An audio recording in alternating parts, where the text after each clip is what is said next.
Hey, today we're going to teach you how to replace your button control on your recliner with a handheld wand. Now, there's a lot of different reasons why you might want to do this. If you've had shoulder surgery or you just can't reach that button, it's a lot more convenient to have a hand wand sitting in your lap on your left-hand side, your right-hand side, whatever it is, rather than reach it. We're here to help you do it. But in order to do it, there's a couple of things you need to know, so we make sure we get you the hand wand. So let's start by teaching you that. So number one is if you come and look at this particular recliner, we have 4 buttons on and a USB port. What that means is on this particular one, we have 2 different motors. We have both this foot motor and back motor that controls all of that, and then we have an individual headrest motor. What that means is we have 2 different motors in here. So when we replace this, we need to make sure that we have a controller that's going to control 2 different motors. So this particular remote's going to do just that. It has a power recline and a power headrest function. But let us show you how you do it. So sometimes it helps to understand kind of what we're dealing with if you can see the parts. So on this one, the first thing you're going to do is this just has a vanity back cover that's Velcroed. You just remove this Velcro and it's going to expose everything that's in here. So let me show you what this button looks like. So this particular button, if you were to uninstall it and take it out, this is what it looks like. It has this control and then this wire. So we need to follow this wire down to see where it goes and plugs in. And on this particular model, it's right here. So this wire comes down from here, and if you actually pull on it, you can kind of feel it shaking in there, so you know it's the right wire.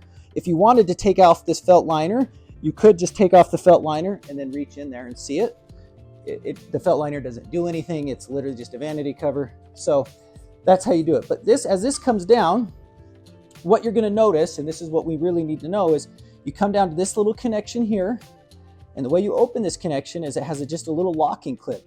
You pull that locking clip down, and then it'll release this.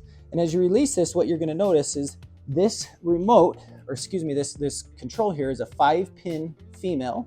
So that means we have to have a remote that's going to plug in as a 5-pin male to the 5-pin female. So you have this connection here, which on the remote that we're talking about, it has 2 connections. One's green, and this one says primary, and one is yellow, it says secondary. So the primary motor is this base motor. And if you look down in here, we'll show you kind of what this motor looks like. On this motor that's installed, this is what it looks like, and it has these 3 connections. This, as you can see, this is the 5-pin female we just talked about. This is where the control is going to go. Then it also has a 2-pin female and a 2-pin male. Well, what those are these right here. So this one right here that has the power, your power supply goes in right here, and this power supply is going to be your 2-pin male. And so you don't want to touch that one, leave that one there, because that's what's going to give everything power in the chair. But if you come back here, we'll kind of flip this around so you can see, there's another one that's a 2-pin, and this goes to a motor that is the power headrest motor. So this power headrest motor is in there, and it comes down and you can see that that's a 2-pin male. That's the motor that's in here. So we need to also be able to control that. So again, if you go to our remote, we're going to take this 5-pin male, plug it down into here, put that in, and then over on this side, we have a 2-pin female. Now, this particular remote has both connections. So if your power headrest motor is a 5-pin, you can use that. If it's not, leave that on, and now we'll make this a 2-pin. We're going to come and plug this into the power headrest up here, lock that clip in. So now we have both clips locked. And just for demonstration, we're going to show you that now this is going to control our power recline. And then if you come up here, this is going to control our power headrest in and out there. So we've now effectively changed the button control into a remote control. And then what you would want to do is there's a whole bunch of wire here. You're just going to undo this wire, and you're going to route the remote up through this base and then in through the chair. Put it either on the right-hand side or the left-hand side. Sit it right there in the seat of the chair.